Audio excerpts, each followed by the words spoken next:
చెప్పాను. సిలువ గురించి వార్త నశించిన వారికి వెళ్తాను, కానీ నశించిన వారికి వెళుతాను. సిలువను కూర్చున్న వార్త నశించిన వారికి వెళుతాను. ఈ సిలువ అనేది, సిలువ వేయబడటం అనేది యేసుక్రీస్తు. దీని గురించి కొన్ని మాటలు మనం ఇంకో ధ్యానం చేద్దాం. 17వ వచనం చదువు. బాప్తిస్మం ఇచ్చుటకు క్రీస్తు నన్ను పంపలేదు గాని క్రీస్తు యొక్క సిలువ వ్యర్థం కాకున్నట్లు వాక్యాతరం లేకుండా సువార్త ప్రకటించుటకే ఆయన నన్ను పంపాను. అది సువార్త ప్రకటించడానికి సిలువ వ్యర్థమైపోతుంది. యేసుక్రీస్తు లోకానికి ఎందుకు వచ్చాడు, ఎందుకు పుట్టాడు, ఎందుకు చనిపోయాడు, ఎందుకు సిలువ వేయబడ్డాడో ఈ విషయాలన్నీ కూడా నిరర్థకమవుతున్నాయి. కాబట్టి బాప్తిస్మం ఇచ్చుటకు క్రీస్తు నన్ను పంపలేదు కానీ క్రీస్తు యొక్క సిలువ వ్యర్థం కాకుండా సువార్త ప్రకటించుటకే ఆయన నన్ను పంపి ఉన్నాడు. సువార్త ప్రకటించడానికి పంపి ఉన్నాడు. ఆ సువార్త కొరింథీ మొదటి పత్రికలో 15వ అధ్యాయంలో 2వ వచనం చదవండి. మీరు దాన్ని అంగీకరించితిరి, దాని యందే నిలిచి ఉన్నారు. మీ విశ్వాసం వ్యర్థమైతేనే గాని నేను ఏ ఉపదేశ రూపముగా సువార్త మీకు ప్రకటించుతున్నాను. ఆ ఉపదేశంలో మీరు గట్టిగా పట్టుకున్న ఎడల ఆ సువార్త వల్లనే మీకు రక్షణ పొందువారై ఉన్నారు. మీరు రక్షణ పొందువారై ఉన్నారు. ఆ సువార్త వల్లే మేము ఏ సువార్త అయితే చెప్పానో ఆ సువార్తను గట్టిగా చేపట్టుకునేలా సువార్త వల్లే మీరు రక్షణ పొందువారై ఉందరు. పౌలు ఏ సువార్తను ప్రకటన చేశాడో ఆ సువార్తను గట్టిగా పట్టుకుంటే దానివల్ల మీరు రక్షణ పొందిన వారై ఉందరు. ఇది సిలువను గురించిన వార్త నశించిన వారికి వెళ్తుంది. సువార్త అంటే ప్రజలు రారు. ఎందుకని కొన్ని రోమపత్రికలో 10వ అధ్యాయంలో 15వ వచనం చదవండి. ప్రకటించేవారు పంపబడిన ఎట్లు ప్రకటించరు. ఇందు విషయమై మొత్తమైన వాటిని గురించిన సువార్తను ప్రకటించే వారి పాదములు సుందరమైనవని రాయబడి ఉన్నది. సుందరములై ఉన్నవని రాయబడి అయినను అందరూ సువార్తకు లోబడలేదు. దేనికి లోబడలేదు? సువార్తకు లోబడలేదు.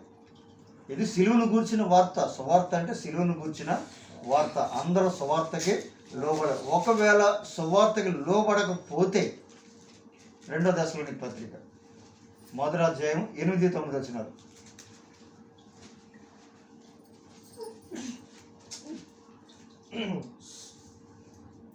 యేసు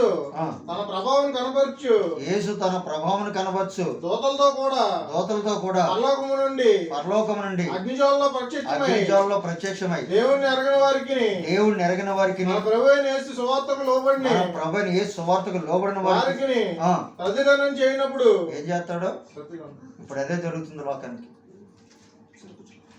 సువార్తకు లోబడకపోతే ప్రతిదండన జరుగుతుంది. దాన్ని సంఘాలు ఎలా చెప్తున్నారంటే, మరి తెగులు వల్ల చాలామంది చనిపోయారండి. క్రైస్తవులు సేవకులు కూడా చచ్చిపోయారు. దీన్ని ఎలా చెప్తున్నారనుకుంటున్నారు సంఘాల్లో సేవకులు అంటే, మనం సరిగ్గా శానిటైజర్ వాడకపోవటం వల్ల, మనం సరిగ్గా మాస్కులు పెట్టుకోవటం వల్ల, ప్రభుత్వ సూచనలు పట్టించుకోకపోవటం వల్ల చచ్చిపోతున్నారు. సో ప్రభుత్వం గురించి చెప్తున్నారు. సువార్త గురించి చెప్పడం మానేసి, సువార్తకు లోబడకపోతే ప్రతిదండన జరుగుద్ది. సువార్తకు లోబడకపోతే ప్రతిదండన జరుగుతుంది. కించదు. ప్రతిదండన చేయనప్పుడు మిమ్మల్ని శ్రమపరచు వారికి శ్రమ పొందుచున్న మీతో కూడా విశ్రాంతి అనుగ్రహించుట దేవునికి న్యాయమే. సువార్త విషయంలో నలిగిపోయి శ్రమలు పడ్డవాడికి విశ్రాంతి వస్తుంది. ఈ శ్రమ పెట్టేవాళ్ళందరికీ శ్రమ వస్తుంది సువార్తకు లోబడకపోతే. సువార్తను వినాలి. సువార్త వినమాడు. మార్కు సువార్త 16వ అధ్యాయం 15వ వచనం చదవండి. మరియు మీరు సర్వలోకమునకు వెళ్ళి సర్వ సృష్టికి సువార్తను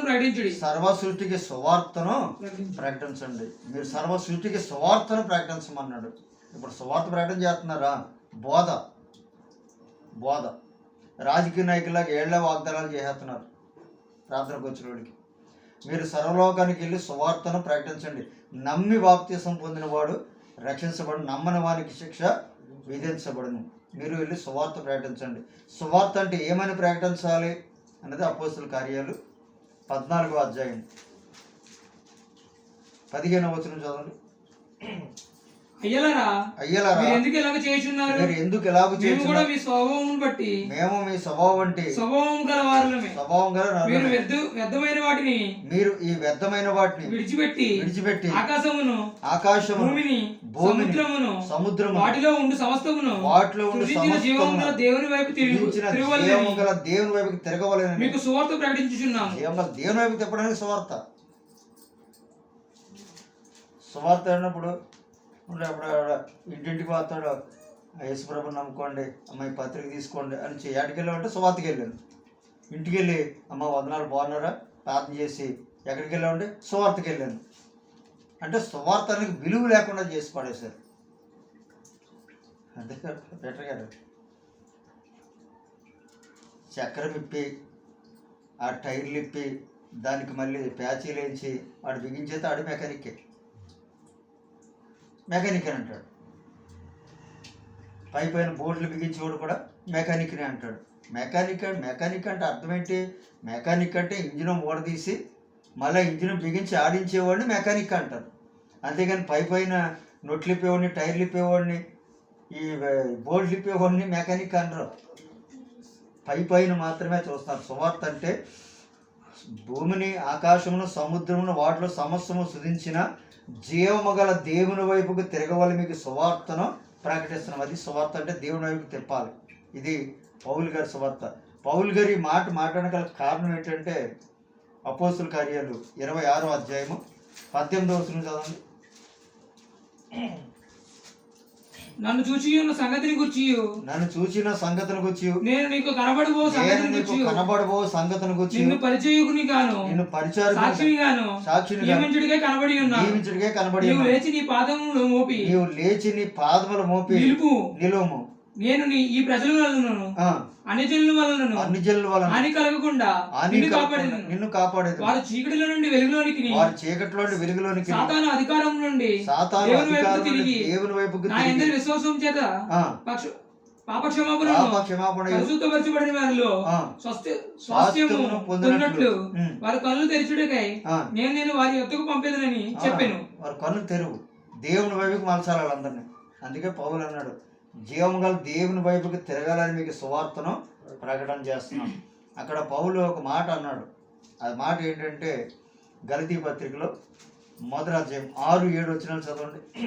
క్రీస్తు కృపను బట్టి మిమ్మల్ని పిలిచిన వారిని విడిచి భిన్నమైన సువార్త తట్టుకు మీరంతా త్వరగా తిరుగుబోడు చూడగా నాకు ఆశ్చర్యమగుచున్నది. అది మరి ఒక సువార్త కాదు గాని క్రీస్తు సువార్తను చెరపగోరి మిమ్మను కలవరపరచువారు కొందరున్నారు. మేము మీకు ప్రకటించిన సువార్త గాక మరి ఒక సువార్త మేమైనను పరలోకం నుండి వచ్చిన ఒక దూతైను మీకు ప్రకటించిన అదే శాపగ్రస్తుడు అవుతాడు. నేను ప్రకటించిన సువార్తను కాకుండా మరి ఒక సువార్త మేము గాని పరలోకం నుండి వచ్చిన దూత గాని మీకు ప్రకటించిన వాడు శాపగ్రస్తుడు. మేము ప్రకటించిన అంటే అపోస్తలులు చెప్పిన సువార్తను కాకుండా సర్వలోకానికి చెప్పాలి సువార్తను. ఎందుకంటే క్రీస్తు జననం, మరణం, పునరుత్థానం ఈ సర్వలోకానికి చెప్పన్నాడు. ఈ 3 పక్కన పెట్టేసి అంటే కొత్త నిబంధన అంతా పక్కన పెట్టేసి ఈ పాత నిబంధనకి వచ్చి పేరు మాత్రం యేసుక్రీస్తు అని ఉంటుంది. వాక్యం పాత నిబంధన గురించి కాదు, మీరు యేసుక్రీస్తుని గురించిన సువార్తను ప్రకటించాలి. యేసు సువార్తకు లోపడిన వారికి ప్రతిదండన జరుగుద్ది. ఎందుకు సేవకులు చచ్చిపోయారు? మీరు సేవ చేస్తున్నారు. సేవ చేసినప్పుడు ఏం చెప్తారు ప్రజలకి? మా దేవుడు రక్షిస్తాడో, మా దేవుడు నిన్ను చావకుండా కాపాడుతాడో, నీ రోగం బాగు చేస్తాడో, నిన్ను బతికించగలడు అని చెప్పేటువంటి సేవకుడే చచ్చిపోతే ప్రజలకు ఎలా చెప్తారు దేవుడు రక్షిస్తాడని? ఎందుకు చచ్చిపోతే సువార్తకు లోపడకపోతే ప్రజలను జరుగుతుంది. సువార్త చెప్పదు పోన్లే అనుకుంటే చాలామంది కొంతమంది అంటుంటారు. వాళ్ళు ఏమంటారంటే నిర్లక్ష్యంతో మాట్లాడతారు. ఏమలే పరలోకం వెళ్తామో లేదు. నిర్లక్ష్య బుద్ధి ఉన్నటువంటి వాడు. బైబిల్ ఏం చెప్తున్నది? సువార్త వినరా ప్రజలు? సువార్త వినకపోతే ఏం జరుగుతుందో మరి మనం చూసాం. ఎబ్రీ పత్రికలో చూడండి, 2వ అధ్యాయం 3వ వచనంలో ఎబ్రీ రాసిన పత్రిక. ఇందుకు ఎంత గొప్ప రక్షణ, ఇంత గొప్ప రక్షణ మనము నిర్లక్ష్యం చేసిన ఎలా తప్పించుకుంటాం? ఇంత గొప్ప రక్షణ నిర్లక్ష్యం చేసుకుంటే ఎలాగూ తప్పించుకుంటాం. సువార్త ప్రజలు ఎంటలేదు. సువార్త అంటే ఎవడ ముందుకు రావట్లేదు. బాబాయ్ సిలువ సువార్తే మాకు చాలా శ్రమలు వచ్చేస్తాయి బాబాయ్. ఎక్కడ దాకా, ఎందుకంటే సావాసం అనలేదా? సావాసం వాళ్ళు ఇప్పుడు కొన్నేళ్ళు వాళ్ళ అమ్మగారు, వాళ్ళ నాన్నగారు, వాళ్ళ అత్తమామలు, ఇదిగో నువ్వు అక్కడికి వెళ్ళాకే కదా నీకు ఇలాగా దరిద్రం పట్టుకుంది, నువ్వు అక్కడికి వెళ్ళటం వల్ల కదా, ప్రార్థనకి వెళ్ళటం వల్ల. అందుకని కొన్నేళ్ళు కొంతవరకు పోరాడాడు, కానీ తర్వాత అతను మళ్ళీ ఒక మాట, అత్తమామలు ఎక్కడికి వెళ్తారు ప్రార్థనకి? వినుకోండి రమేష్, మీకు గుర్తుందా? ఇక్కడ బిల్డింగ్లో ఉండేవాడు అద్దెకి. పుట్టినరోజు కార్యక్రమం పెట్టాం వాళ్ళ పిల్లలు. పుట్టినరోజు కార్యక్రమం పెట్టినప్పుడు అత్తమామలు కూడా వచ్చారు. ఆ రోజు వాక్యం చెప్పాను, నమస్కారం గురించి, సముద్రం గురించి, ఇన్ని విషయాలు చెప్పగానే వాళ్ళు చూసి ఇంత వాక్యమే చెప్పాను, నోటి మాటలు ఏమీ చెప్పలేదు. అయిన తర్వాత ఇలా కొర్నేల్ గారికి ఒక మెసేజ్ ఇచ్చారు అత్తమామలు. ఏంటంటే, నువ్వు సాల్మన్ రావు దగ్గర మానేస్తే నీకు 50,000 ఇస్తాం, నువ్వు అక్కడికే ప్రార్థనకి వెళ్తానంటే మా ఇంటి నుంచి ₹1 కూడా నీకు ఇవ్వమని చెప్పారు. మీరు ఎవరైనా కనుక్కోవచ్చు కొర్నేలు. ఇప్పుడు ఏం చేయాలి?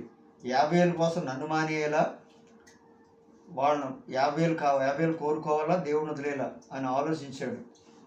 50,000 అంటే మాటలు కాదు. అప్పుడు 500 కాదు, ₹1000 కాదు, 50,000 ఇచ్చారు. 50,000 మానేసాడు. ఇప్పుడు బయటికి వెళ్ళిపోతే రకరకాల, ఇప్పుడు మీ దగ్గర పనిచేసే కుర్రోడు బయటికి వెళ్ళిపోతే వాడు ఏం చెప్తాడు? ఎందుకే మానేసా సీన్ గారి దగ్గర అంటే, లేదంటే నేను సరిగ్గా ఉండట్లేదు అందుకనే మానేసాని చెప్తాడు.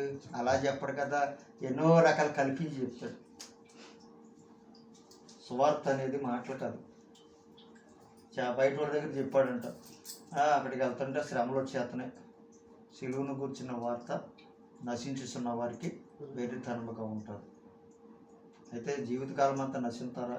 జీవితకాలం అంతా కాదు, సిలువు కొంతకాలం మొయ్యమన్నాడు. కొంత సిలువు మొయ్యకపోతే వాడు నా శిష్యుడు కానేరడు. శిష్యుడు అవుతేనే కానీ క్రైస్తవుడు అవడం. ఇప్పుడు పేరు పెట్టేసుకున్నావు, పేరు పెట్టేసుకుంటే క్రైస్తవుడు అయిపోతావు నువ్వు. పేరుకు మాత్రమే క్రైస్తవులు తప్ప దాని నామకార్థ క్రైస్తవులు అంటారు. ఇప్పుడు మేము ప్రకటించిన సువార్తను కాకుండా మరి ఒక సువార్త మేము కానీ పరలోకం యొక్క దూత కానీ మీకు ప్రకటించినలా అతడు శాపగ్రస్తుడగునుగాక అని పౌలు తన 10 సువార్తను ప్రకటించాలి. 1 దశలోనిక 3వ అధ్యాయము 1 నుంచి 2 వచనాలు.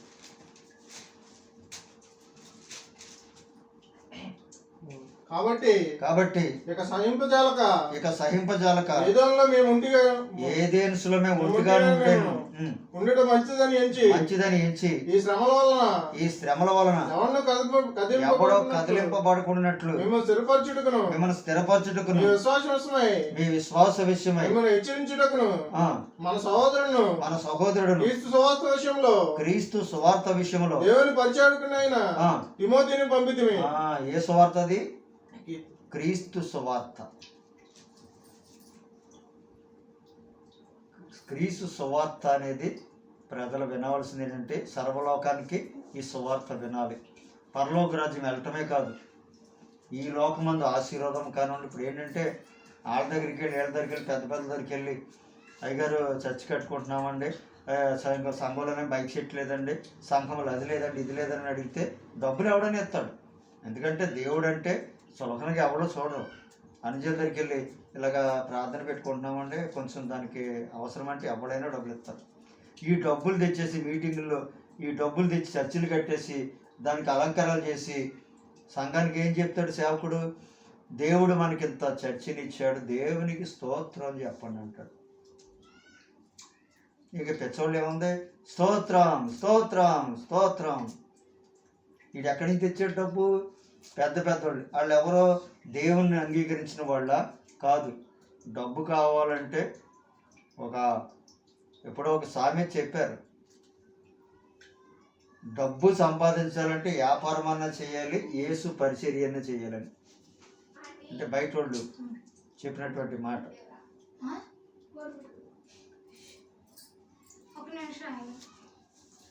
కాబట్టి సిలువను గురించిన వార్త, నశించిన సిలువ గురించిన వార్త అంటే సువార్త. దాన్ని ఇక్కడ దేవుని వాక్యం చెప్తున్నటువంటి మాట ఫిలిప్పీయులకు రాసిన పత్రికలో 1వ అధ్యాయం 26, 27 వచనాలు. నన్ను గురించి క్రీస్తు యేసునందు మీకున్న అతిశయం అధికమవునట్లు. ఫిలిప్పీ 1వ అధ్యాయం 26 నుంచి.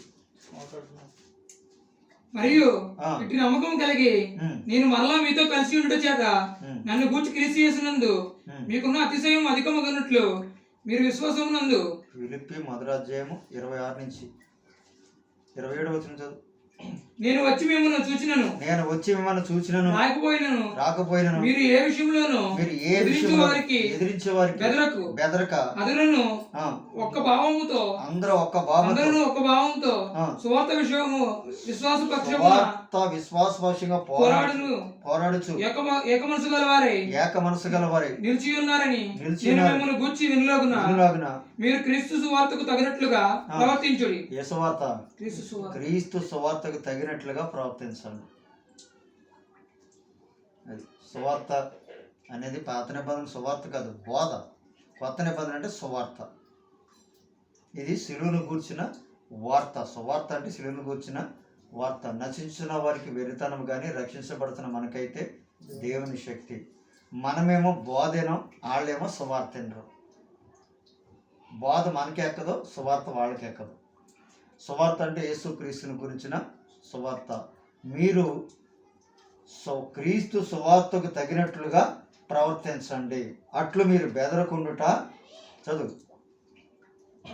అట్లు మీరు బెదరకుండుట వారికి నాశనమును రక్షణమును మీకు రక్షణయు కలుగునటకు సూచనై ఉన్నది. ఇది దేవుని వలన కలుగునది. ఇది దేవుని వల్ల కలిగిందే. మీరు బెదరకుండుట వారికి నాశనమును మీకు రక్షణ కలుగుటకు సూచన.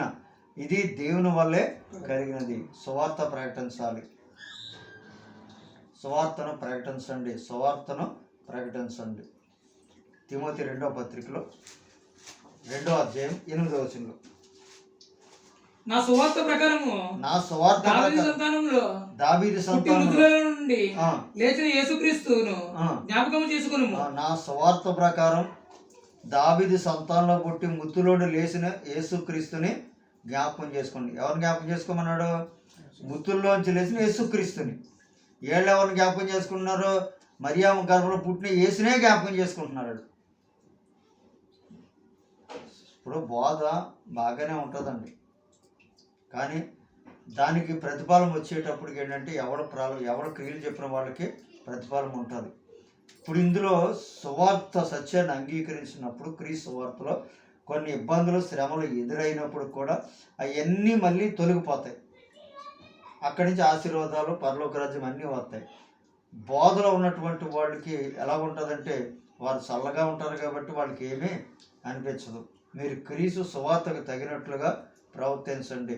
మీరు నా సువార్త ప్రకారం ముత్తులోంచి లేచిన యేసుక్రీస్తుని జ్ఞాపకం చేసుకోండి. ఇప్పుడు ఆయనే కదా జ్ఞాపకం చేసుకుంటున్నాం ప్రతిసారి. ఇప్పుడు ఇందులో అబద్ధం చెప్పేది ఉందని బైబిల్లో ఉన్నాయి కదా. సువార్త ప్రకటించండి. సువార్త అంటే ఎందుకంటే ఇప్పుడు బైబిల్ ప్రార్థనకి వెళ్ళే వాళ్ళకి సువార్త అంటే అర్థం తెలియదు కాబట్టి ఇప్పుడు చాలామంది మా దగ్గర ఎదుగాడు ఒకడు ముత్యాలని సినిమాహరమాడు. ఎక్కడైనా మీటింగ్లు పెడితే ఆ మీటింగ్లకు వెళ్ళి ఎక్కడికి వెళ్ళావంటే సువార్తకి వెళ్ళి వచ్చినాను. నువ్వు సువార్తకి వెళ్ళడం ఏంటంటే ప్రార్థనకి వెళ్ళాడు. ప్రార్థనకి వెళ్ళడం కూడా సువార్త. ఇప్పుడు ఎవరింటికని వెళ్ళి ప్రార్థన, ఇప్పుడు చాలామంది తిరుగుతున్నారు. బొండలో కొంతమంది ఉన్నారు, ఆదివారం తిరుగుతారు. ఆదివారం పొద్దున్న 7 నుంచి స్టార్టింగు 10 గంటల వరకు తిరుగుతారు. ఈ 7 to 10 అంటే ఎన్ని గంటలు? 3 గంటలు. 3 గంటల్లో 2,000 రూపాయలు సంపాదించారు. 2,000 3 గంటల్లో నువ్వు సంపాదించగలవా రోజంతా? అవసరం రోజు ఎంత సంపాదించుకోవాలి? పెట్టగా మీరు సంపాదించరా? 2000 సంపాదిస్తారు. ఎక్కడికి వెళ్ళామంటే పొద్దున్నే 6 గంటలకి సువార్తకి వెళ్ళి వచ్చానండి బాబు అంటాడు. మా బంధనాలు బాగున్నారా? Praise Lord. అంత బాగున్నారు కదమ్మా? అంత బాగున్నారు. రండి కూర్చోండి. ఆయన వెంటనే కాఫీ ఇస్తారు, లేకపోతే టిఫిన్ పెడతారు. అమ్మ ప్రార్థన చేస్తానని ప్రార్థన చేయగానే ఎవడో కూడా ఇంటికి వచ్చినటువంటి సేవకుడికి ప్రార్థన చేయగానే 200 లిస్టు 200. ఒకవేళ డబ్బున్న వాళ్ళు ఏం చేస్తారంటే 500, 1000 రూపాయలు కూడా ఇస్తారు. ఇలాగా డబ్బులు. అయితే యేసు ప్రభు ఏం చెప్పాడు? లూకా సువార్తలో 10వ అధ్యాయం 7వ వచనం చదువు.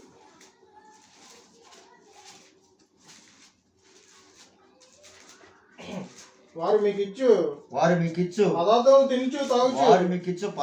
తినుచు త్రాగుచు ఆ ఇంటనే ఉండుడి. ప్రతివాడు తన జీతమునకు పాత్రుడు.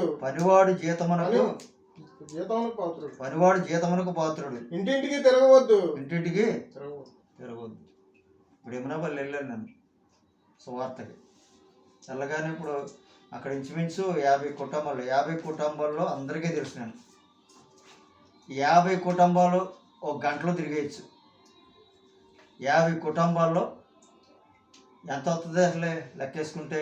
ఎవ్వడో ప్రార్థన చేస్తానంటే ఎవడైనా రమ్మంటారు. కనీసం 50 గృహాల్లో కాకుండా 30 గృహాలు తిరిగినా సరే కనీసం 2000 వచ్చేస్తాయి ఆదివారం పూట. ఎందుకంటే ఆదివారం అందరూ కూడా కానుకలు రెడీగా పెట్టుకుని ఉంచుకుంటారు. నేను వెళ్ళాను, సువార్త సత్యాన్ని. ఎందుకంటే వాళ్ళ యొక్క బైబిల్ అనేది ఎవరికి తెలియదు. దేవుడు ఎవరో వాళ్ళకి తెలియదు. దేవుడు ఎవరో 3 దేవుళ్ళో ఒక్కళ్ళ దేవుడు అని 3 కలిపి చెప్తే 200 ఇచ్చారండి. కొన్ని పెట్రోల్ 100 రూపాయలు అంటే ఎంత వచ్చింది? నాకు 100 రూపాయలు వచ్చింది. అదండి సువార్తకి బోధకి తేడా ఉన్నదండి. మత్తయి సువార్త 3వ అధ్యాయం 7వ వచనం చదువు.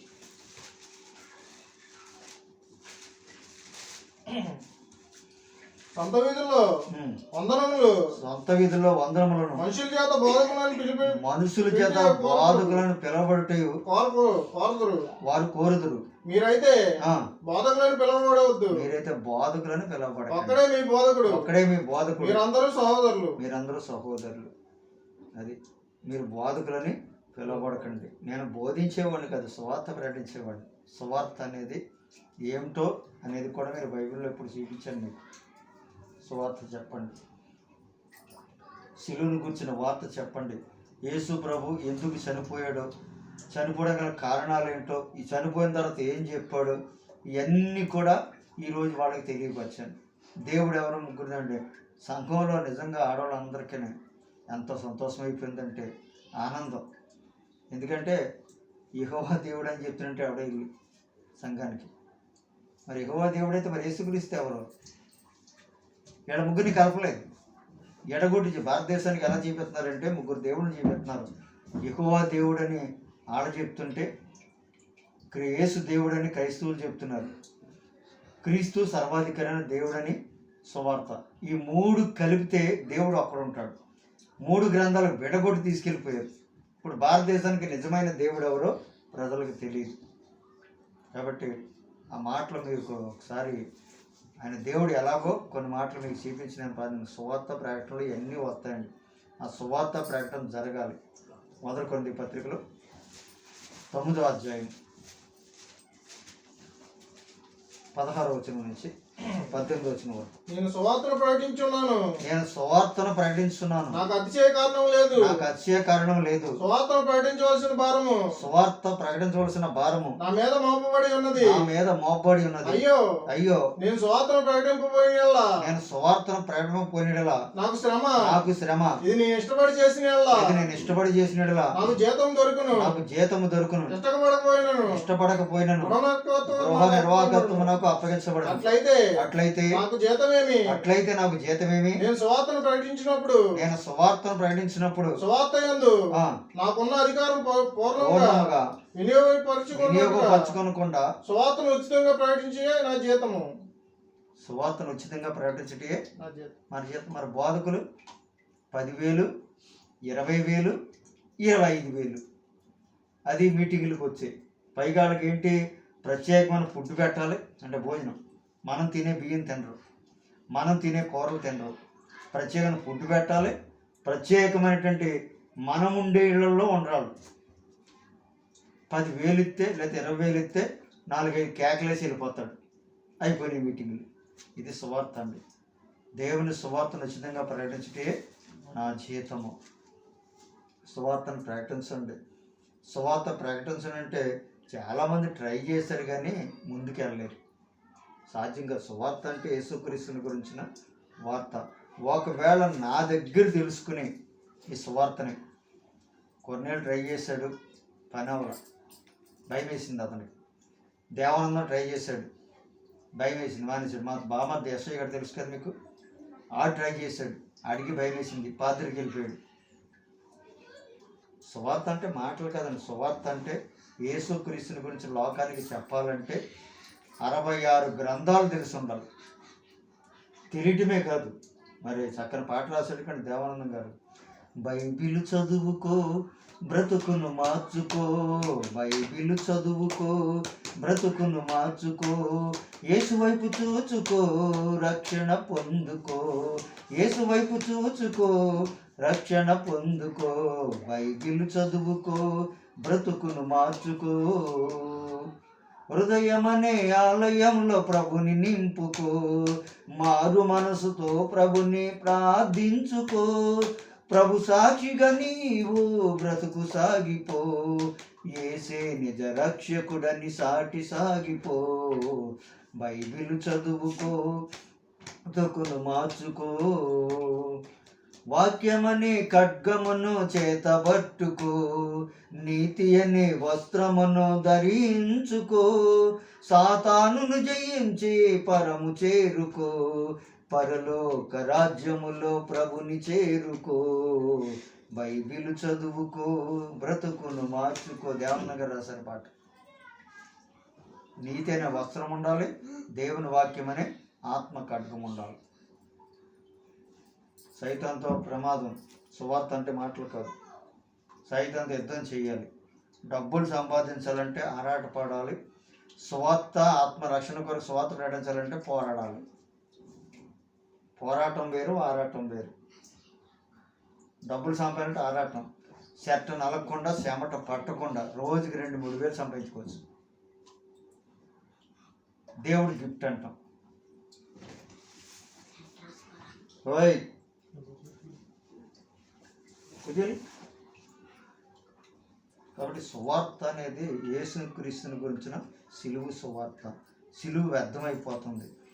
ఎవరిని పంపించినా సరే లోపలికి వెళ్ళేటప్పటికి తట్టుకోలేక జనాలు బెదిరింపులకు భయపడిపోయి, లేకపోతే జనాలు రాక, డబ్బులు రాక ప్రతి ఓడు సువార్త అనే దాన్ని కాడిని విడిచిపెట్టేశాడు. మాకిచ్చాడు దేవుడు, మనం ఏం చేసాం దాన్ని ఇప్పటివరకు కూడా 25 సంవత్సరాల నుంచి నేను దాన్ని ఎలాగ పట్టుకుని తిరుగుతూనే ఉన్నాను. అది తప్ప ఏమీ కనపడతలేదు ప్రజలకి. ప్రజలకు కావాల్సినట్టు వెనకాల పెద్ద బిల్డింగు, పెద్ద చర్చి, ఒక కారు, ఒక పెద్ద మంచి బండి, ఇవి కావాలి. సేవకుడు గుర్తింపులయ్యి, పరలోక రాజ్యానికి గుర్తింపులయ్యి బాబు. పౌలు గారు సువార్త ప్రకటించాడు. ఆయన ప్రకటించినప్పుడు ఆయన చెప్పిన మాటలు ఒకసారి వినండి. కొరింథీ 2వ పత్రికలో 11వ అధ్యాయంలో 21:6 నుంచి. అనేక పర్యాయాలు ప్రయాణంలోను నదుల్లోనైనా ఆపదల్లోను దొంగల వల్ల ఆపదలను నా స్వజనుల వలన ఆపదల్లోను అన్ని జనుల వలన ఆపదల్లోను పట్టణముల ఆపదల్లోను అరణ్యముల ఆపదల్లోను సముద్రముల ఆపదల్లోను కపట సహోదరుల ఆపదలను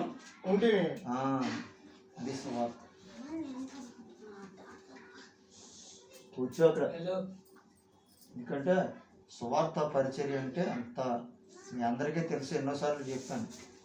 అపోస్తులు అటు యేసుప్రభు శిష్యులు 12 మంది కానివ్వండి, లేదా అపోస్తులైన పౌలు కానివ్వండి, వీళ్ళు ఏమైనా పాపం చేశారా? చనిపోయేవాళ్ళు చంపేశారు. భయంకరమైన సావులు మళ్ళీ. ఎవడో దాన్ని తీసుకోడు. ఎందుకంటే ప్రార్థన కూర్చొని రక్షించబడితే రక్షించబడిపోతుంది. మనం బాగుపడ్డామా లేదా, మన కుటుంబాలు పోషించబడతలేదా, మనం ఇల్లు కట్టుకున్నామా లేదా, ఇదే కావాలి. అవతల పరిస్థితి ఏంటి? ఇప్పుడు కాలేజీకి వెళ్తున్నారు, పోనీ ఏదో చెప్పేద్దాం, ఆయన రాసుకుంటారు, ఆడు పాస్ అవుతే ఏంటి, ఆడు మా పాస్ అవ్వదు మనకేంటి, మన ఉద్యోగం మన జీతం మనకు వచ్చేది కదంటే. ఇప్పుడు టీచర్ గారు చెప్తేనే కదా, వాడు కరెక్ట్గా చెప్తేనే కదా మీరు రాసుకుంటారు. మీరు రాసుకునేదే పొద్దున్న మీకు పరీక్షలు రావాలి, అది కరెక్ట్గా చెప్పాలి. మరి గవర్నమెంట్ కాలేజీల్లో గవర్నమెంట్ స్కూల్లో ఎందుకు తక్కువ శాతం పాస్ అవుతారు? గవర్నమెంట్ వీళ్ళు ఎలా చెప్పేసినా పర్వాలేదు. ప్రైవేట్ కాలేజీలు ఏంటంటే కరెక్ట్గా చెప్తేనే వాళ్ళకి ఉద్యోగం. గవర్నమెంట్ సువార్త అనేది కరెక్ట్గా చెప్పలేదనుకో, సరే ఇప్పుడు మనం ఈరోజు చెప్పాను పీటర్ గారు సంఘంలో, నాకు ప్రేరణ వచ్చేసింది, తిట్టుకుంటారో రేపు నెక్స్ట్ మనం ఆఫ్ చేసినా ఆశపడక్కర్లేదు. ఈ నెల 31 తారీఖు వస్తాను మతోదరణ పండుగ. మతోదరణ పండుగ అంటే సంఘాన్ని స్థాపించాడు మార్టిన్ లోదన్ గారు. ఈ పరిశుద్ధ గ్రంథం ఈరోజు మనం కానీ కొన్ని కోట్ల మంది ఈరోజు గ్రంథం మనం సత్యాన్ని వినగలుగుతున్నామంటే మార్టిన్ లోదన్ గారు. ఆయన సువార్త ప్రకటన చేసి పోరాడి డబ్బులకు లోబడకుండా, అధికారాలకు లోబడకుండా, ఎన్నో బాధలు హింసలు అనుభవించి తన భార్య బిడ్డలతో ఓపికతో సువార్త పరిచయం చేసి గ్రంథాన్ని తీసుకొచ్చాడు. వీళ్ళు ఏం నేర్పుతున్నారండి మతోదరణ పండుగకి? ఈనాడు లోదన సంఘంలో ఉన్నటువంటి కుర్రోళ్ళకి కానీ అమ్మాయిలకు కానీ మార్టిన్ లోదన్ ఎవరో తెలుసా? తెలియదు. ఏం నేర్పుతున్నారు? అమ్మా మనకి 31వ తారీఖున మతోదరణ పండుగ ఉంది, మరి కుర్రోళ్ళందరూ కూడా సిద్ధంగా ఉండి వాలీబాల్ కొనేసాము, వాలీబాల్ ఆడుకోండి, క్రికెట్ బ్యాట్లు కొనేసాం, క్రికెట్ ఆడుకోండి, అమ్మ ఆడవాళ్ళందరూ వచ్చేస్తే మీరందరికి కుర్చీలు ఆటలు పెట్టాం, పరుగు పందాలు పెట్టాం. ఇదండి చచ్చికాడ, ఇదండి చేసేది వీళ్ళు. మరి ఏమనుకోవాలి దేవుడు వెళ్ళని? ఈరోజు అన్నీ కరెక్ట్గా చెప్పాను, మీరు ఏమనుకున్నా పర్వాలేదు. అమ్మ మీరు కుర్చీలు ఆటలాడుతున్నారు దేవుడు సంఘం కాడ, మార్టిన్ లోదన్ గారు మతోదరణ పండుగని సిగ్గు అనిపించట్లేదా మీకు? దేవుడు వాక్యం ఏం చెప్తుంది? ఏం చెప్పాడు? నీ దేవుని మందిరానికి పోయినప్పుడు నీ ప్రవక్తను జాగ్రత్తగా చూసుకో అంటే సేవకులు ఎలా గాడిస్తే అలా గాడతారు. ఏఎల్సీలో వాళ్ళు రాస్తారు.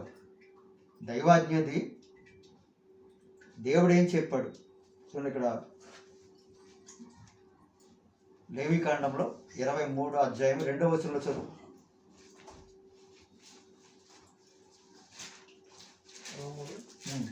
రెండవ వచనం. నీవు ఇశ్రాయేలీయులతో ఇట్లనుము మీరు చాటింపవలసిన యెహోవా నియమకాలములు ఇవే. ఈ కాలముయందు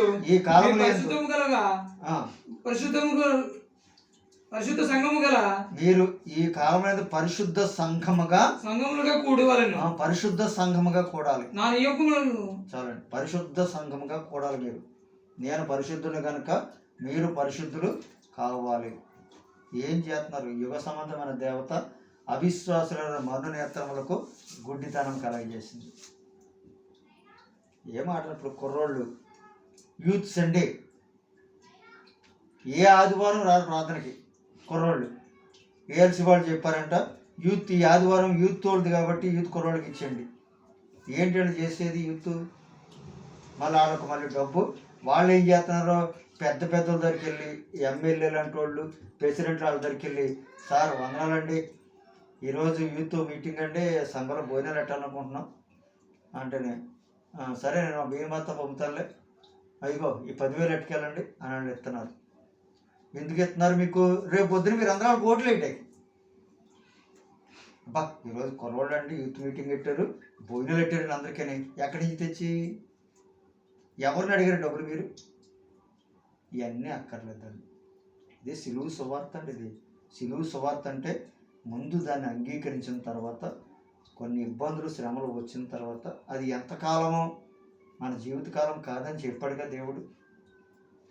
వస్తాయి శ్రమలు, వస్తాయి, మళ్ళీ అవన్నీ కూడా తిరిగిపోతాయి. పేతురు మొదటి పత్రిక 5వ అధ్యాయం 9వ వచనం.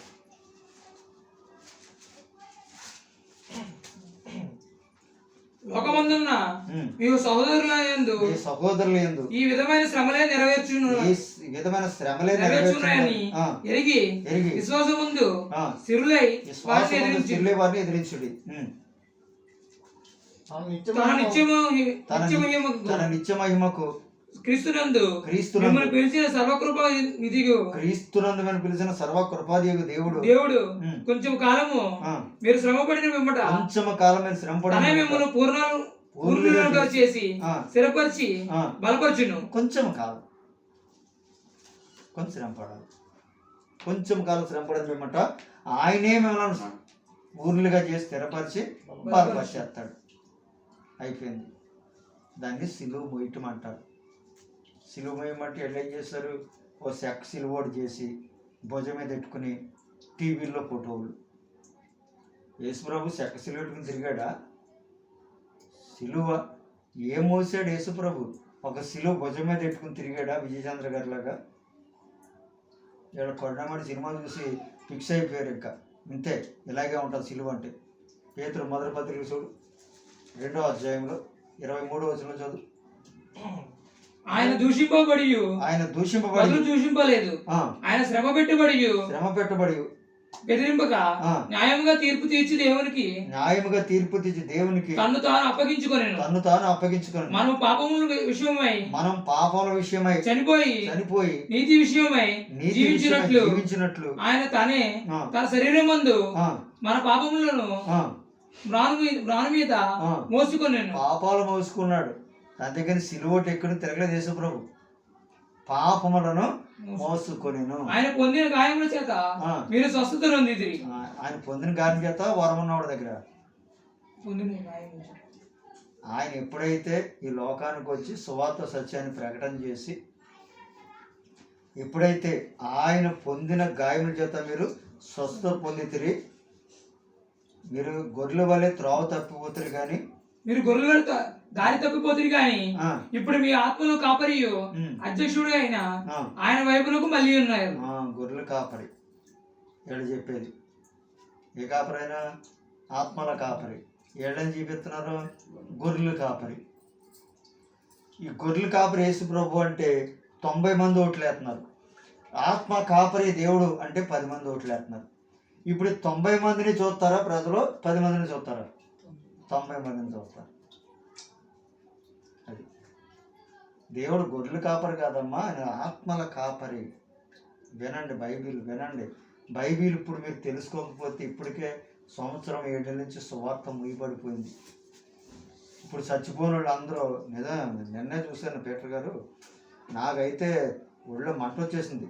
రూపాంతర దేవాలయం చెప్పారు కరెక్ట్గానే అట్టుగానే రూపాంతర దేవాలయం వచ్చింది. ఏంటి రూపాంతర మొత్తం చూస్తే ప్రసంగం చేస్తున్నారు పాస్టర్ గారు.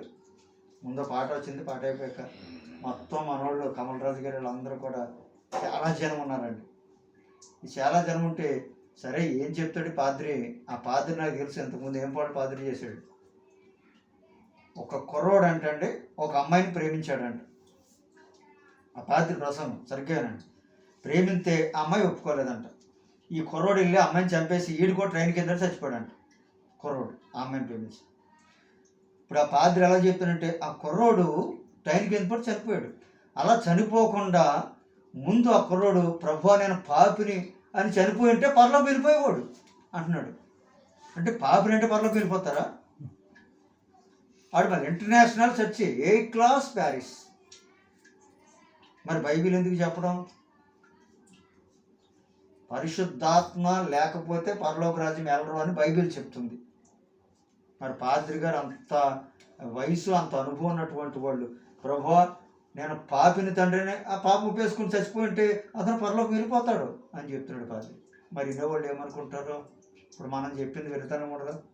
శిలువను కూర్చిన వారితో నశించిన వారికి వెరితనము కానీ రక్షించబడిచిన వారికి అయితే దేవుని శక్తి ఉంటుంది.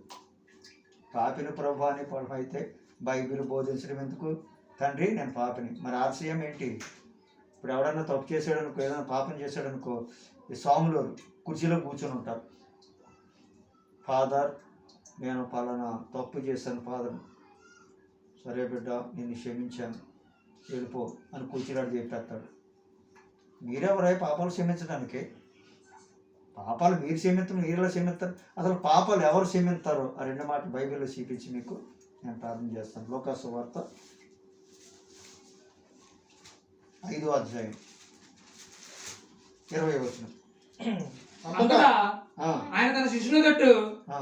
వారు చూచి ఇట్లా నేను 5:20 నువ్వు 6:20 చదువుతున్నావు. ఓయ్ కూర్చో. ఆయన వారి విశ్వాసము చూచి ఆయన వారి విశ్వాసము చూసి, మనుషుడా నీ పాపములు క్షమించబడి ఉన్నావని నీ పాపములు వారితో చెప్పగా క్షమించబడిన వారితో చెప్పగా శాస్త్రులను ఆ. పరిచయులను శాస్త్రులు దేవదూషణ చేయుచున్న దేవదోషణ ఇతడు చేయించుడు. ఎవడు ఆ, దేవుడు ఒక్కడే ఆ, దేవుడు ఒక్కడే తప్ప ఆ. మరి ఎవడు పాపమును క్షమింపగలడని ఆ. ఆలోచించు కొనసాగిరి. ఆ, యేసు ఉమ్. వారి ఆలోచనలు ఎరిగి ఆ, మీరు హృదయంలో ఆ. ఏమి ఆలోచించి ఉన్నారు, ఏం ఆలోచించుకుంటున్నారు? నీ పాపములు క్షమింపబడి ఉన్నావని ఆ. చెప్పడం సులభమా? సులభమా? నీవు లేచి నడుమును నడవమని చేపట్టు చెప్పడం సులభమా? ఉమ్, సులభమా? ఉమ్, అయితే ఉమ్. పాపములను క్షమించుటకు ఆ. భూమి మీద మనిషి కుమారునికి ఆ. అధికారం కలదని ఆ. మీరు తెలుసుకోవాలని ఆ. అని వారితో చెప్పి యేసు ప్రభు గదిగారు పాపాలు క్షమించడానికి, ఏళ్ళెవరు పాపాలు క్షమించడానికి? మనిషి కుమారుడు అంటే యేసు ప్రభు. వీళ్ళు పాపాలు క్షమించేస్తున్నారు. అందుకనే మార్టిన్ లూథర్ ద్వారా బైబిల్ ప్రభు. మరి పాపాలు ఎవరు క్షమిస్తారు? ఇప్పుడు యేసు ప్రభు చనిపోయాడు కదా. మరి అంటే బైబిల్ ప్రకారం ఏంటి, అతను యేసు ప్రభు చనిపోయాడు అని రాయబడదు కాబట్టి మరి ఇప్పుడు పాపాలు ఎవరు క్షమిస్తారు?